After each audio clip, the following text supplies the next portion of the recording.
한국교회 뭐 이름만 되면 알만한 목사님이 외교부의 신우회 원래 예배에 가서 한 외교관한테 들은 얘기를 합니다. 이분이 미국에서 오랫동안 외교관 업무를 하면서 미국의 국무부 고위 관료들하고 사귀게 됐는데, 처음에는 이제 처음 만나는 사이고 국가를 대표하는 그런 입장에서 만나니까 예의상 이렇게 서로 이제 좋은 얘기들만 하고 덕담만 하고 그러다가 어느 정도 이제 시간이 흐르면서 이제 친분이 두껍게 쌓이게 되니까 이제 그 미국 국무부의 고위 관리가 우리나라 이 외교관에게 이런 얘기를 했더랍니다. 한국 사람들이 유난히도 하버드 대학을 좋아하는데 하버드 대학에 입학한 한국 학생 중에 절반이 학업을 마치지 못하고 퇴학을 당한다는 거예요. 그냥 자기가 스스로 자퇴를 하는 게 아니고 학교로부터 퇴학을 당한다는 겁니다. 그런데 왜 퇴학을 당하냐? 퇴학을 당하는 이유가 부끄러워요. 왜요? 컨닝했기 때문이에요. 논문을 쓰거나 숙제를 할 때 베껴냈기 때문이라는 거예요. 그게 들켜가지고 학교에서 퇴학을 당한다는 거예요. 근데 더 기가 막힌 얘기는 컨닝하다가 퇴학당하는 학생은 한국 학생밖에 없다라는 얘기를 했다는 겁니다. 그리고 퇴학당하지 않고 졸업해서 대부분 미국에서 취업을 하는데 좋은 회사에 취직한 학생들 중에도 80%는 한국 사람은 2년 만에 직장에서 쫓겨나는데 그 이유도 정직하지 못해서 쫓겨난다는 거예요. 여러분, 이런 사실, 한국 학생들이 그것도 하버드 대학에 들어갈 정도면 한국에서 꽤 공부 잘하고 꽤 좀 이 지도층 인사들의 자제들일 텐데 컨닝 때문에 절반 이상이 탈락하고 미국 회사에서 정직하지 못해서 퇴사당한다라는 얘기, 그것도 미국 국무부의 고위 관리를 통해서 그런 얘기가 나왔다면 미국 주류 사회 사람들이 우리 한국 사람들을 볼 때 어떻게 본다는 얘기예요. 한국 사람들 정직하지 못하다라고 본다는 얘기예요. 정말 부끄럽기도 하고 정말 충격적인 그런 얘기기도 합니다. 왜 그럴까요? 우리 사회는 아직까지도 정직하면 손해봐, 정직은 바보들이 나는 일이야, 정직은 무능한 자들의 자기 합리화에 불과해, 이런 사고가 만연해 있습니다. 남들은 정직하길 바라지만 정작 나 자신은, 그리고 내 새끼들은 상황에 맞춰서 적당히 해. 일단 성공하는 게 우선이고 높은 자리에 올라가는 게 우선이지 그게 뭐가 중요해. 이렇게 가르치고, 혹시 이렇게 가르치지 않더라도 우리가 삶으로 우리 자녀들에게 그런 모습들을 보여주는 거예요. 하나님의 대학이라는 한동대학을 나온 졸업생이 어느 큰 회사에 입사하려고 시험을 치면서 면접을 하게 됐습니다. 최종 면접에 올라가서 그 회사의 회장님하고 면접을 하는데 회장님이 물어봤대요. 자네 한동대학에서 4년 동안 무엇을 배웠는가? 이 학생이 거침없이 이렇게 대답했습니다. 저는 정직을 배웠습니다. 멋있는 대답 아닙니까? 이 회장님이 정직을 배웠습니다, 그 말을 듣자마자 두말하지 않고 그 자리에서 너 합격, 그랬다는 거예요. 여러분, 이런 학교, 이런 학생, 이런 회장이 우리 사회에 있다는 사실만으로도 위로가 되고 아직은 그래도 우리 사회가 살만하구나 희망을 가질 수 있는 줄로 믿습니다. 여러분, 하나님의 대학 한동대학을 위해서 기도해 주십시오. 백정훈 선교사님, 우리가 후원하는 백정훈 선교사님의 큰딸이 캄보디아에서 공부를 하다가 한국에 나와서 부산에 있는 그 무슨 학교죠? 대한학교에 다니다가 검정고시를 보고 한동대학에 올 가을에 수시원서를 접수했습니다. 11월 달에 이제 발표가 난다는데 여러분들 위해서 기도해 주십시오. 합격하게 해달라고. 그리고 합격하면 그 다음에 또 뭐가 문제예요? 등록금 내야 되는데 하나님 등록금도 해결해 주십시오라고 기도해 주시기를 바랍니다. 그리고 내 자녀들은 비록 다니지 않을지라도 한동대학을 위해서 이런 학교들이 자꾸 세워지게 해달라고 기도하시기를 부탁을 드립니다. 여러분, 성경은요 정직해도 손해보지 않는다고 가르칩니다. 아니, 손해보지 않는 정도가 아니라 하나님의 말씀대로 살면 거룩해지면 하나님이 책임져 주신다라고 말씀하고 있습니다. 그렇기 때문에 우리는 정직해서 손해보지 않는 사회 만들어 가야 됩니다. 그 일을 위해서 그 누구보다도 우리 그리스도인들의 하나님께서 주신 그 사명 감당해야 될 줄로 믿습니다. 저는 정직한 사회, 정의로운 사회를 만들기 위해서 우리 성도들이, 교회가 하나님이 말씀하신 거룩을 회복해야 된다라고 믿습니다. 왜냐? 하나님은 성경에서 우리 성도들을 향해서 거룩하라라고 말씀합니다. 이 거룩하라고 하신 것은 권면의 사항이 아니라 명령입니다. 들어도 되고 듣지 않아도 되는 것이 아니라는 거예요. 반드시 거룩하라는 거예요. 그러나 여러분들, 우리가 거룩하라는 말씀을 읽을 때마다, 또 거룩하라는 설교를 들을 때마다, 거룩하라는 설교를 할 때마다 얼마나 난감합니까? 얼마나 듣기 싫습니까? 얼마나 입이 깔깔한지 모르겠어요. 거룩이란 말을 들으면 일단 우리에게 거북함을 느낍니다. 왜요? 거룩이란 말 자체가 이미 우리의 죄를 드러내는 것이기 때문일지도 모르겠어요. 현대교회는 사람을 불편하게 만드는 이 거룩에 대해서 잘 말하지 않습니다. 그래서 레위기에 대해서 설교도 잘 하지 않고, 레위기에 대해서 설교하면 잘 들으려고도 하지 않습니다.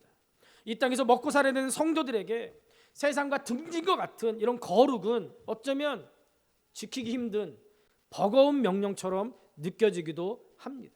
그러나 거룩한 삶은 우리 구원받은 성도라면 반드시 추구하고 이루어야 될 사명인 줄로 믿습니다. 칼빈은 하나님은 거룩하게 하지 않을 것 같으면 구원하시지도 않았다라고 말씀합니다. 우리를 구원하셔서 거듭나게 하신 이상 하나님께서는 어떻게 하신다고요? 반드시 우리를 거룩하게 만드시고 우리에게 거룩한 삶을 요구하신다는 거예요. 히브리서 12장 14절을 보면 이렇게 말씀합니다. 모든 사람과 더불어 합평함과 거룩함을 따르라. 그 다음에 더 중요해요. 이것이 없이는 아무도 주를 보지 못하리라. 무슨 얘기입니까? 거룩하지 않다면 주를 보지 못한다는 얘기가 무슨 얘기예요? 구원받지 못한다는 말과 다를 바가 없는 말이에요. 거룩하지 않는 것은 구원과 관련이 없다라고 못을 받고 있는 거예요. 그렇기 때문에 이 거룩이라는 주제는 우리가 절대 놓치거나 가볍게 다룰 문제가 아니라는 거예요. 또 여러분들, 성도의 권세, 성도의 능력은 결단코 거룩한 삶에서, 구별된 삶에서 나오는 줄로 믿습니다. 죄와 뒤섞인 삶은 스스로 자신감이 없어지고 세상 속에서 절대 담대할 수가 없습니다. 다행히 구원받은 성도들에게는 이미 하나님께서 크던 작던지 간에 거룩에 대한 갈망을 우리 안에 심어주신 줄로 믿습니다. 오늘 본문에서 이스라엘 백성들은 애굽을 탈출한 다음에 시내 광야에 머물러 있습니다. 출애굽기 19장에서 시내산을 도착했고 레위기를 거쳐서 민수기 10장 11절에 가서 그 시내산을 떠납니다. 그 사이 레위기에서 이스라엘은 시내 광야에 머물면서 하나님과 언약을 맺고 하나님께서 법을 제정하시고 하나님께서 모세를 통해서 백성들에게 가르치라라고 말씀합니다. 나라가 세워지면 마땅히 헌법을 만드는 것 같은 그런 이치입니다. 하나님을 섬기는 제사 예법, 사람과의 관계인 사회법을 이 레위기에서 하나님께서 제정해 주셨습니다. 오늘 본문이 들어있는 레위기 19장은 하나님의 거룩한 백성에게 요구되는 윤리적인 삶이 어떤 것인지를 우리에게 너무나 잘 설명해 주고 있습니다. 달리 말하면 레위기 19장은 신앙과 이웃에 대한 책임의 상호 연관성을 강조하고 있는 거예요. 우리가 하나님을 믿는다면, 하나님의 믿음, 하나님께 주신 믿음을 통해서 하나님의 백성으로 거듭났다면 당연하게 우리에게 뒤따르는 게 뭐라고요? 이웃에 대한 책임이 뒤따른다는 거예요. 하나님을 통해서 거듭난 구원받은 우리가 이웃에 대한 책임을 지지 않는다라면 이 구원받은 게 뭐라고요? 거짓말, 가짜라는 거예요. 가짜라는 거예요. 또 반대로 사회적인 책임만 다하고 이 구원에 대해서 등한히 산다면 그것도 역시 뭐예요? 가짜라는 거예요. 그래서 우리는 성경을 통해서 이 믿음과 사회적인 책임, 이웃에 대한 책임 둘 다 균형 있게 가는 거, 그게 성경에서 하나님께서 우리에게 주신 명령이고 마땅한 구원받은 성도의 삶이라는 것을 깨달아야 될 줄로 믿습니다. 그리고 레위기 19장에 보면 나는 너희 하나님 여호와이니라, 또는 나는 여호와이니라 라는 말씀이 무려 15번이나 반복되고 있습니다. 그만큼 하나님께서 사회 이웃에 대한 책임을 우리에게 강조하고 있는 거예요.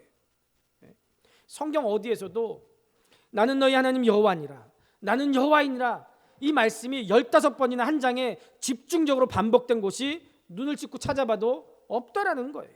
이것은 이 19장에서 주어진 윤리 명령들, 이웃에 대한 책임들이 거룩하신 하나님께서 직접 주신 명령들이고 그렇기 때문에 하나님의 백성이 반드시 지켜야 될 계명이라는 것을 우리에게 상기시켜 주는 거예요. 하나님의 백성들에게 요구하시는 것은 거룩함인 줄로 믿습니다.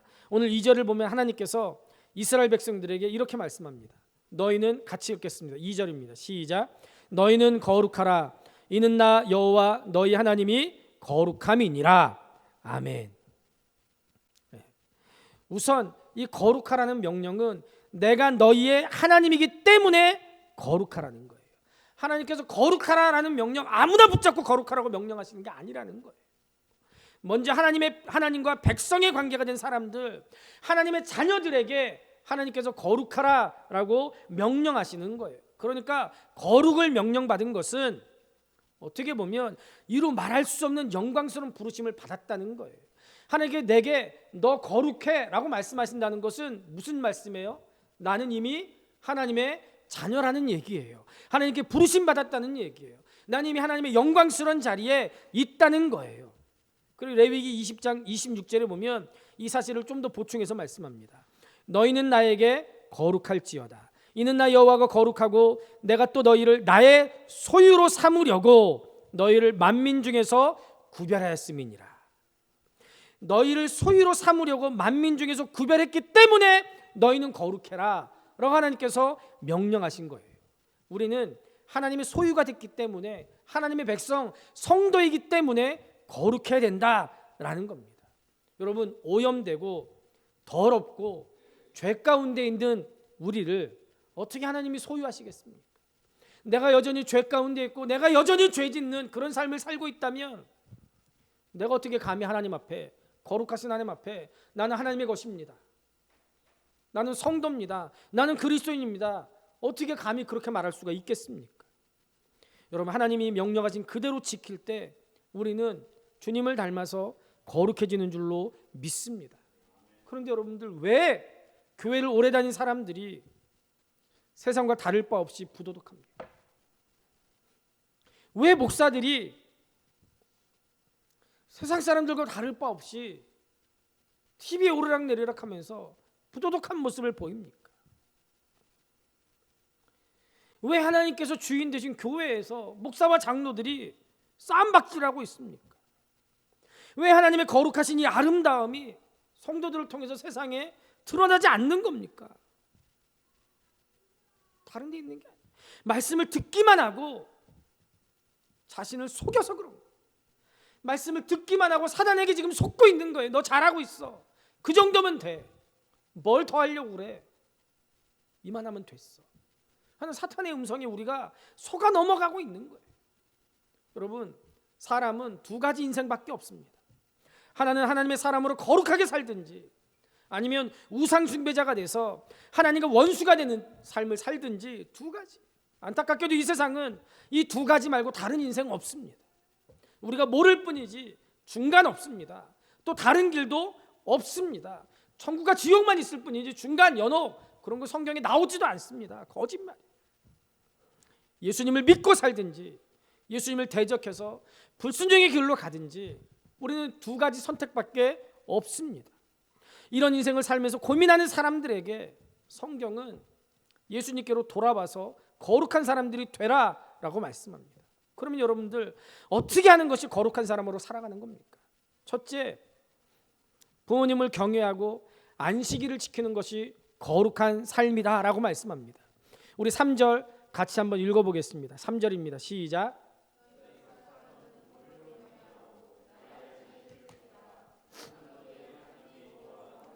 아멘. 여러분들, 3절을 보면서 좀 이상하지 않습니까? 보통 우리가 십계명에 보면 뭐라고 나와 있어요? 안식일을 지키고 그 다음에 부모를 공경하라고 나오죠. 그런데 오늘 3절에 보니까 부모를 먼저 경외하고 그 다음에 안식일을 지키는 문제가 나옵니다. 모세가 오늘 본문에서 그냥 두서없이 생각나는 대로 백성들에게 부모를 경외하고 안식일을 지켜 이렇게 열거했겠습니까? 부모 공경을 안식일 준수보다 앞에 둔 것은 하나님이 얼마나 사람과의 관계에서 거룩을 요구하시는지 눈에 확 띄게 하나님께서 지금 강조하고 있는 거예요.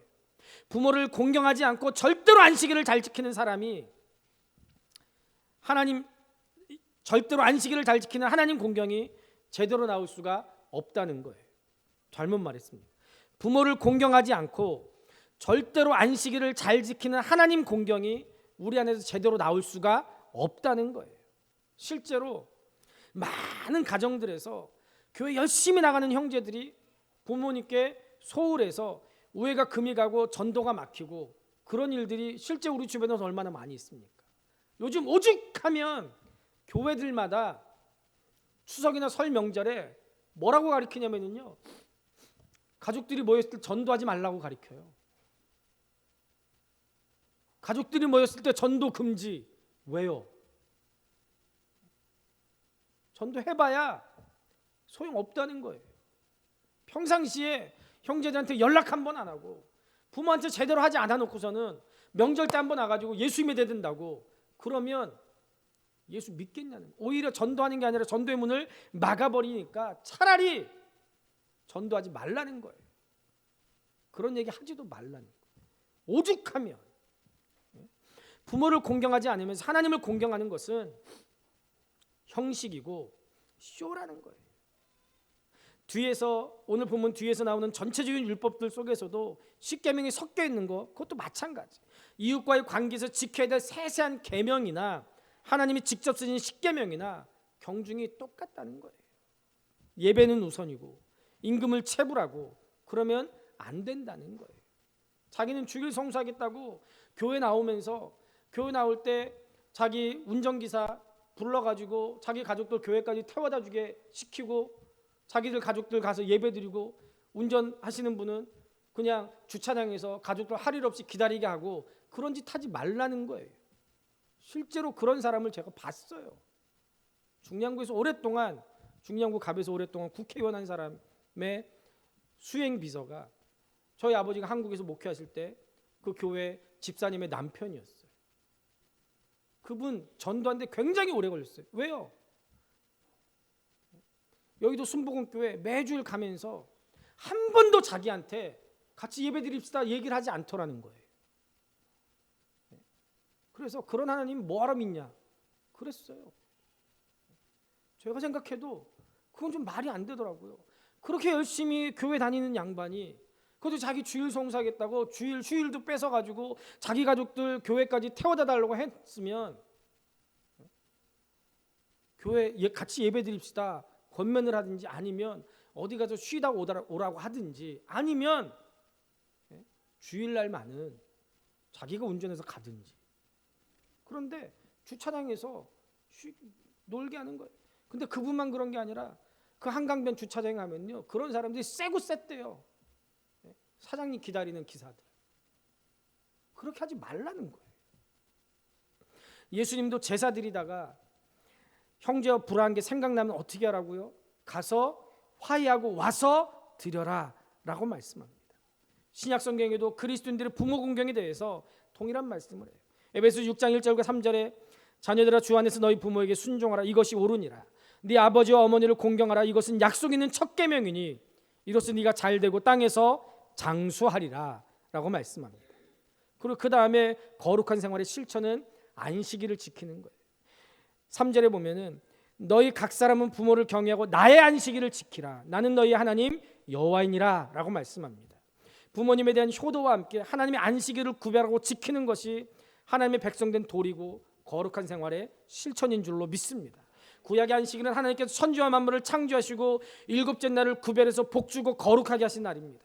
또 애굽에서 종살이던 이스라엘 백성들을 해방시켜 주시고 자유롭게 하신 날을 기억하고 기념한 날이 안식일이었습니다. 그렇기 때문에 안식일은 하나님의 창조를 기념하는 날이었고 동시에 이스라엘 백성의 구원을 기념하고 지키는 그런 날이었습니다. 구약의 안식일은 예수 그리스도의 죽으심과 부활을 통해서 새로운 창조와 구원을 이루실 것을 예표하는 그런 날이었습니다.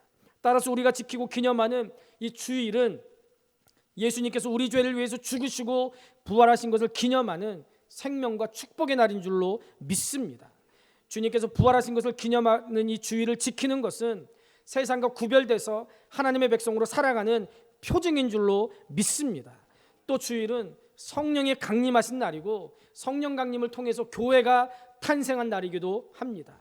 그래서 하나님께서 나의 안식일을 지키라 라고 말씀하신 대로 주일 성수하면서 거룩한 하나님의 백성으로 구별된 삶을 살아가기를 우리 주님의 이름으로 축복합니다.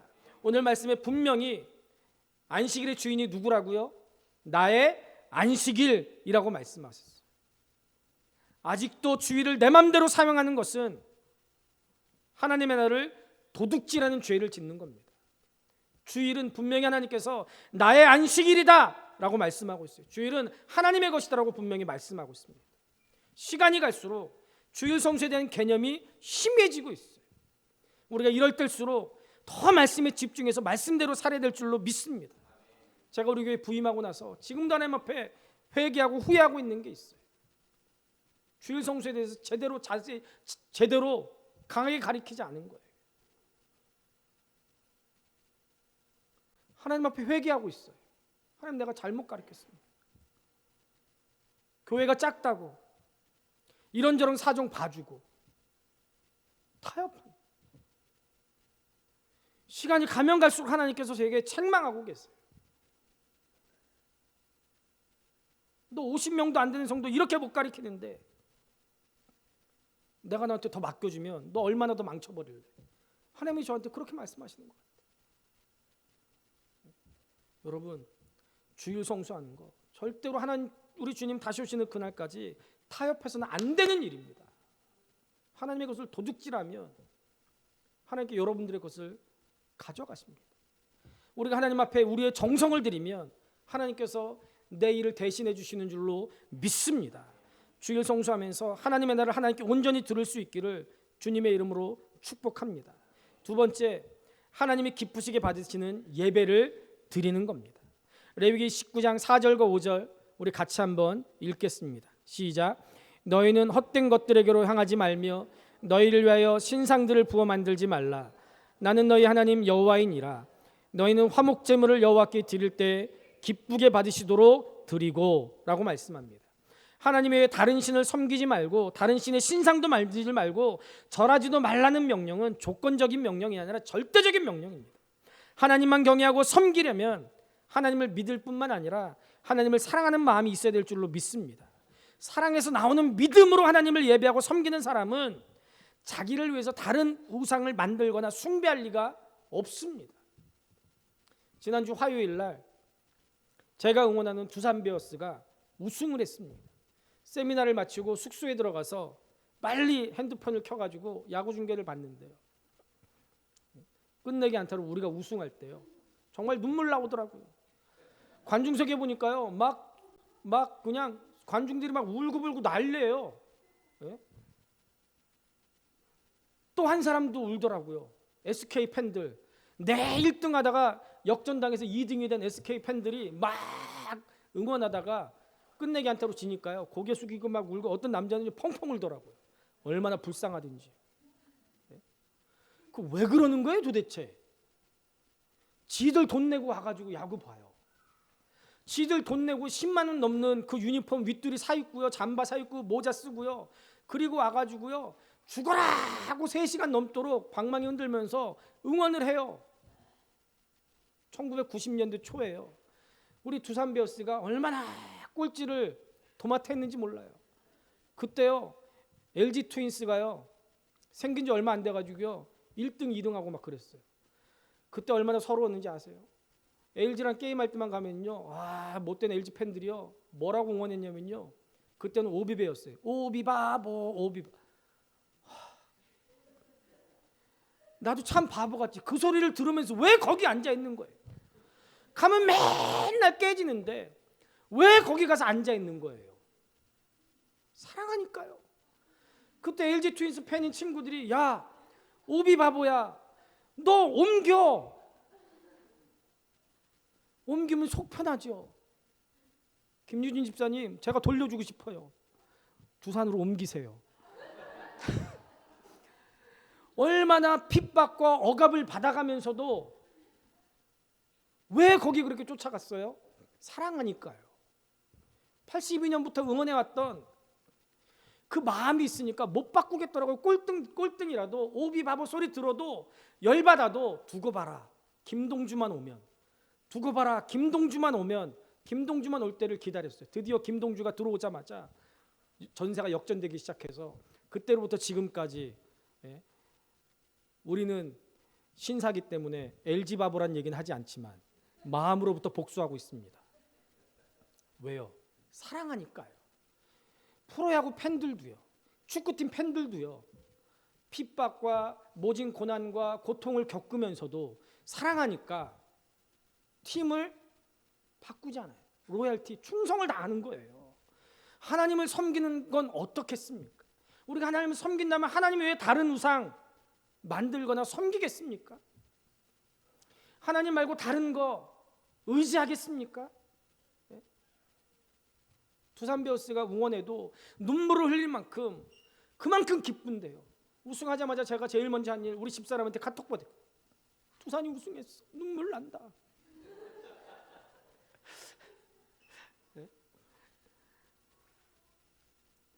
그런데 하나님은 하나님을 의지하고 하나님을 예배하는 우리에게 어떤 기쁨을 주시겠습니까? 또 하나님께 화목제물을 드릴 때 기쁘게 받으시도록 드리라라고 하신 것은 감사제물의 성격과 원리를 알고 지키라는 거예요. 많은 제사진 경우 화목제물은 그 제물을 드린 사람에게 하나님께서 그 제물을 먹도록 허락하신 제물이에요. 특별히 이 화목제물의 제물은 이틀 안에 먹어야 됐습니다. 이틀 안에 먹어야 되는 이유는 뭐냐? 이틀 이상 두면 이게 상하는 거예요. 음식이 상하기도 해요. 그러면 이틀 안에 그 음식을 먹으려면 어떻게 해야 돼요? 이거 내가 드린 거니까 나만 먹어야 돼 하고 쌓아뒀다가는 다 못 먹고 상하게 돼요. 그럼 하나님의 말씀을 지키지 않는 거예요. 그러면 이걸 다 먹으려면 어떻게 해야 되는 거예요? 이웃과 나눠야 되는 거예요. 이웃과 나누면서 잔치를 벌이는 거예요. 화목제물로 드린 이후에 드린 사람의 몫인 고기를 가족과 함께 먹을 뿐만 아니라 이웃과 더불어 나눠 먹어야지만 이틀 안에 다 먹을 수가 있는 겁니다. 여러분, 화목제물의 고기를 이틀 안에 모두 먹으라는 것은 이웃과 함께 감사와 기쁨을 나누라고 교훈하는 거예요. 교훈하는 거예요. 하나님이 기쁘시게 받은 예배와 봉사를 하기 위해서는 하나님이 지시하시고 교훈하신 말씀을 알아야 됩니다. 나만 하나님의 전에 올라와서 예배드리고 나만 하나님이 주신 기쁨을 누리고 나만 하나님 주신 구원의 감격을 누릴 것이 아니고 어떻게 하라고요? 이웃과 나누라는 거예요. 이게 하나님께서 우리에게 주신 예배의 중요한 법칙 가운데 하나입니다. 또 하나, 여러분, 이스라엘 백성이 광야에 생활하면서 성막에서 하나님을 섬길 때 하나님의 가르침과 원리를 벗어나서 안 된다는 걸 교훈한 사건이 있었죠. 아론의 아들인 나답과 아비후가 하나님이 명하지 않은 다른 불을 담아서 성소에 있는 향로의 분향을 했을 때 지성소에서 나온 불에 타서 나답과 아비후가 죽는 불행하고 두려운 일이 있었습니다. 제사장들이 성소 안에서 하나님을 섬기다가 죽음을 당한 이 두려운 일에 대해서 하나님은 모세를 통해서 대제사장 아론에게 레위기 10장 3절에서 이렇게 말씀합니다. 모세가 아론에게 이르되 이는 여호와의 말씀이니라. 이르시기를 나는 나를 가까이 하는 자 중에서 내 거룩함을 나타내겠고 온 백성 앞에서 내 영광을 나타내리라 하셨느니라. 하나님을 가까이면 섬기는 사람은 자기 방법이나 자기 노력이 아니라 하나님이 계시하신 말씀에 따라서 영과 진리로 하나님께서 기뻐하시는 방법대로 예배해야 될 줄로 믿습니다. 왜냐하면 예배는 사람을 기쁘게 하는 것이 아니고 하나님을 기쁘시게 되는 거기 때문에 그렇습니다. 하나님을 예배하기 위해서 교회 나오면서도 거룩한 하나님을 아는 지식이 없고 하나님과의 만남에 대한 기대가 없는 차가운 예배는, 우리의 마음 없이 몸만 와 있는 예배는 자기 자신에 대한 기만이고 하나님의 거룩한 이름을 모독하는 행위입니다. 그렇기 때문에 우리는 하나님께 예배 드릴 때마다 자신을 하나님께 드리는 헌신의 마음과 내가 예배하는 하나님이 어떤 분인지를 아는 참된 지식이 있어야 될 줄로 믿습니다. 또 우리의 일상생활 속에서 우리의 삶으로 하나님께 영광 돌려야 될 줄로 믿습니다. 로마서 12장 1절과 2절에 보면 그러므로 형제들아 내가 하나님의 모든 자비하심으로 너희를 권하노니 너희 몸을 하나님이 기뻐하시는 거룩한 산제물로 드리라. 이는 너희가 드릴 영적 예배니라. 너희는 이 세대를 본받지 말고 오직 마음을 새롭게 함으로 변화를 받아 하나님의 선하시고 기뻐하시고 온전하신 뜻이 무엇인지 분별하도록 하라라고 말씀하셨습니다. 성경에서 하나님의 부르심을 받아서 믿는 사람들을 성도라고 부르는데 성도는 글자 그대로 거룩한 무리라는 뜻입니다. 교회와 교인들의 삶이 점차 세속화되면서 거룩한 이름만 있고 실상은 그렇지 못한 경우가 많습니다. 하나님을 믿는 사람이라는 경건의 모양은 있지만 거룩한 삶은 없기 때문에 경건의 능력은 없다는 거예요.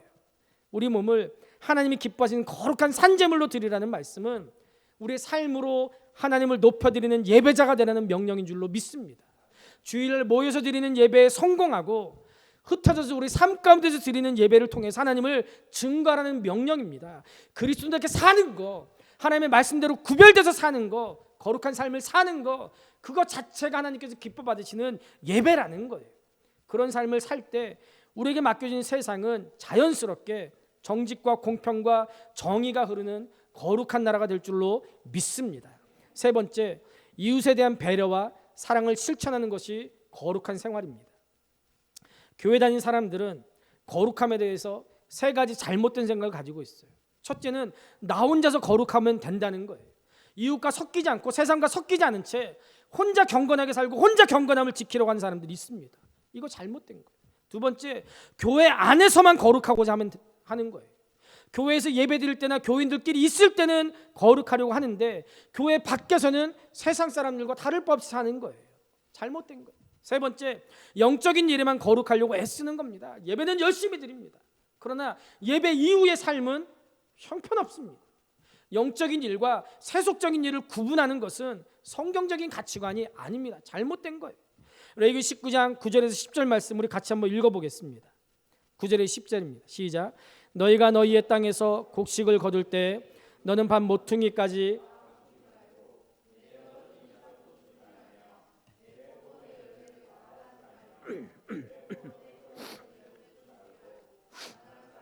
거리면을 위하여 버려두라.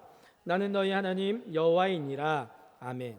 농사를 지어서 추수할 때 욕심부려서 다 거두지 말고 반 모퉁이 몇 고랑은 남겨두라는 거예요. 그리고 밭고랑에 떨어진 곡식 이삭 다 줍지 말고 포도원이나 과일 열매 딸 때도 다 따지 말고 남겨두라는 거예요. 왜요? 가난한 이웃이 부끄럽지 않게 구걸하지 않아도 자기 손으로 그 남겨둔 거 떨어진 거 수고해서 걷어가지고 먹고 사면서 생존할 수 있도록 배려해서 함께 살아가는 거, 이게 거룩한 삶이라는 거예요. 하나님은 우리가 세상 가운데 살면서 하나님의 거룩한 백성으로 구별된 삶을 살아가기를 원하는 거예요. 13절부터 16절 같이 한번 읽어보겠습니다. 시작. 너는 내 이웃을 억압하지 말며 착취하지 말며 품꾼의 싹을 아침까지 밤새도록 내게 주지 말며 너는 귀먹은 자를 저주하지 말며 맹인 앞에 장애물을 놓지 말고 네 하나님을 경외하라. 나는 여호와이니라. 너희는 재판할 때 불의를 행하지 말며 가난한 자의 편을 들지 말며 세력 있는 자라고 두둔하지 말고 공의로 사람을 재판할지며 너는 네 백성 중에 돌아다니며 사람을 비방하지 말며 내 이웃의 피를 흘려 이익을 도모하지 말라. 나는 여호와이니라. 아멘. 기업을 운영하거나 장사하는 사람들, 고용된 사람들에게 갑질하지 말고 적절한 임금 제때 주고 나라의 세금 정직하게 내는 거, 이게 거룩한 생활이라는 거예요. 신체적인 연약함이나 정신적인 장애를 가진 사람에 대해서 배려하고 존중하는 것이 거룩한 생활의 실천이라는 거예요. 판단할 때 가난한 사람이라고 해서 편들지 말고 부자이거나 권력 있다고 해서 아부하지 말라는 거예요. 동양 사람이라서 같은 학교라서 편들지 말고 공평과 정의로 하나님 앞에서 부끄럽지 않게 상식적으로 살라는 거예요. 우리가 사람들과의 관계에서 편견을 갖고 대하거나 개인적인 호감이나 비호감에 따라서 편들지 말고 공의롭고 정직하게 대하라는 거예요. 19장 35절에 36절에 너희는 재판할 때나 길이나 무게나 양을 잴 때 불의를 행하지 말고 공평한 저울과 공평한 추와 공평한 에바와 공평한 흰을 사용하라. 나는 너희를 인도하여 애굽 땅에서 나오게 한 너희의 하나님 여호와이니라 라고 말씀합니다. 장사할 때나 물건을 만들어 팔 때도 속이지 말고 정직하게 해서 서로 믿을 수 있는 관계와 사회를 이뤄나가는 것이 거룩한 생활의 실천이라는 거예요. 통합 측 총회장을 지낸 이성희 목사님이 총각 때 프랑스의 정부 장학금을 받으면서 프랑스에서 유학할 때 그때 당시 매일 프랑스 정부에서 유학생들에게 돈이 나오면 그걸로 한 달 식권을 사고 기숙사비를 냈대. 정말 가난했을 때, 정말 돈이 없을 때, 아버지가 일찍 돌아가셔서 할아버지가 키워주셨는데 그 프랑스 정부에서 나오는 돈이 전부였는데요. 그 그걸 가지고 이제 한 달 겨우겨우 살아가는 거예요. 어느 날 이제 정부에서 돈이 나와서 한 달 돈이 나와서 이제 그 식권을 사러 갔는데요. 이 한 뭉치가 3,000원이었대요. 근데 한 달을 살면 9권을 사면은 한 달을 살 수가 있는데 9권을 사가지고 이제 기숙사에 돌아와서 확인해 보니 이 식권을 파는 사람이 잘못 세줘가지고 9권이 온 게 아니라 10권이 온 거예요. 10권이 온 거예요. 3,000원의 이익을 본 거죠. 여러분 3,000원 얼마 안 되는 돈이죠. 그런데 이분이 목사가 되겠다고 신학을 공부하러 온 분이에요. 그래서 이분이 그걸 가지고 다시 1층에 있는 기숙사에서 멀리 떨어져 있는데 거기 건물에 가서 1층에 가가지고 내가 기숙사에 와보니까 이게 하나가 더 와 있었다. 그러면서 그걸 돌려줬더니 프랑스 사람들이 시끌벅적하면서 이거 하나 주러 거기서 여기까지 멀리 왔느냐, 뭐라고 그러느냐, 이게 뭐라고, 이거 3,000원밖에 안 하는데, 그러면서 시끌벅적하면서 이상한 사람 보듯 하더래요. 그러나 저러나 나는 하나님 앞에서 정직하게 해야 되니까 그렇게 할 일 했다라고 생각했어요. 그리고 그의 여름방학이 돼가지고 이제 논문학기만 남았는데 한국에 한번 너무 들어가 보고 싶은 거예요. 왜냐하면 여동생이 있는데 여동생이 결혼을 하기로 날짜를 잡았대요. 그래서 오빠가 하나밖에 없는데 게다가 아버지도 돌아가시고 없으니까 여동생 결혼할 때 자기가 꼭 있고 싶은 거예요. 그걸 오랫동안 프랑스에서 공부하느라고 한국에 가보고 싶기도 하고, 할아버지가 자꾸 연세가 들어가니까 이제 할아버지 뵐 날도 얼마 남지 않은 것 같고 할아버지도 보고 싶고, 돈이 있어야죠. 요즘 같으면 그냥 휙 갔다가 휙 오면 되지만 그때만 해도 그렇게 할 수 있는 시절이 아니었잖아요. 근데 하나님 앞에 기도만 하고 있는데 중국인 유학생이 있었는데요. 그 사람이 그런 얘기를 해주더래요. 야, 프랑스 정부에서 유학생들한테 유학하는 기간 동안에 한 번쯤은 왕복 항공권을 주기도 한대더라. 누구한테 다 주는 건 아니고 신청을 해서 심사를 해가지고 이렇게 뽑아가지고 주기도 한대더라. 야, 그럼 네가 가지? 나는 이번 논문 쓰고 있어가지고 가고 싶어도 못 가니까 네가 한번 신청해봐. 그래가지고 알아봤어요. 알아봤더니 어느 사무실에 가서 신청을 하면 된대요. 그랬더니요, 그 사무실이 어디냐면 이 식권 갖다 줬던 그 사무실 2층에 있는데 2층에 가가지고 자기 사정을 설명하면서 이러이러해서 내가 한국에 좀 갔다 오고 싶은데 항공권을 좀 지원해 줄 수 있느냐 그랬더니 그 담당하는 분이 나이가 좀 든 여자분인데 가만히 이성희 목사님을 쳐다보더니 너 혹시 몇 달 전에 1층에 있는 사무실에서 식권 한 권 더 줬다고 그거 갖다 준 그 동양인 유학생 아니냐? 그렇게 물어보더라는 거예요. 그래서 내가 맞다. 내가 그때 그렇게 했다. 그게 뭐 대수로운 일이냐? 그랬더니 그분이 하는 얘기가 내가 그때 마침 2층 사무실에 있다가 1층에 내려와서 그 모습을 가만히 지켜봤는데 난 이제까지 살면서 너처럼 정직한 사람 처음 봤다. 너 같은 사람을 도와주지 않으면 내가 누구를 도와줄까? 내가 항공권 내줄 테니까 걱정하지 말고 한국에 잘 갔다 와라 하더라고요. 그 비행기표를 줘가지고요, 한국에 나와서 동생 결혼시키고 한국에 나왔는데 어떤 여자 좀 한번 만나보라고 해서 그 여자를 만났는데 마음에 들어가지고 3개월 동안 사귀고 3개월 만에 결혼해가지고 프랑스에 와서 유학을 마치고 한국에 와가지고 지금도 목회를 잘하고 계세요. 이제 은퇴할 날이 얼마 남지 않으셨지만 그 얘기를 들으면서 맞다. 정직하게 살면, 다르게 살면, 구별되게 거룩하게 살면 하나님도 알아주시고 세상도 알아주시는구나 라는 걸 깨달았습니다. 여러분, 물론 거룩하게 산다는 거 절대 쉽지 않습니다. 헌신과 결단이 필요합니다. 그렇기 때문에 거룩을 이루려는 끊임없는 노력이 필요합니다. 그러면 어떻게 하면 거룩하게 살 수 있습니까? 잠깐 살펴보겠습니다. 첫 번째, 우리 삶에서 거룩을 방해하는 게으름을 제거해야 됩니다. 게으름은 우리를 타락하게 하는 사단의 가장 강력한 무기입니다. 잠언에도 좀 더 자자, 좀 더 눕자라는 속삭이는 사단의 음성을 경계하라 라고 말씀합니다. 김단준 목사님이 게으름이라는 책을 썼는데요, 그 책 제목 앞에 거룩한 삶의 은밀한 대적 게으름이라는 소제목을 붙여놨어요. 거룩한 삶의 은밀한 대적이 뭐라고요? 게으름이라는 거예요. 거룩하게 살아보려고 몸부림쳐보지 않은 그리스도인들에게 거룩은 아무 가치도 없는 일일 거예요. 거룩하기 위해서 진지한 노력을 하면 우리의 계산을 뛰어넘는 하나님의 도우심이 우리에게 있을 줄로 믿습니다. 두 번째, 거룩을 방해하는 타협을 경계해야 됩니다. 타협은 아주 작은 것에서 시작됩니다. 솔로몬에게 작은 타협이 시작됐어요. 처음에는 성전에 올라가지 않고 산당에서 제사를 지냈습니다. 산당에서 처음 제사를 지낼 때는 우상 숭배가 아니라 하나님께 제사하는 것이었을 거예요. 그런데 이 작은 타협이 나중에 큰 타협을 가져왔어요. 말년에 솔로몬이 어떻게 됐습니까? 그 부인들이 믿는 이방 신들을 위해서 산당을 짓고 자신마저 그 신들 앞에서 우상 숭배하는 죄를 범합니다. 이런 타협은 솔로몬만의 문제가 아니라 거룩하지 못한 곳에 사는 성도들이 언제나 받는 유혹입니다. 우리가 기억해야 되는 것은 이 타협이 결국 우리를 파멸시킨다는 거예요.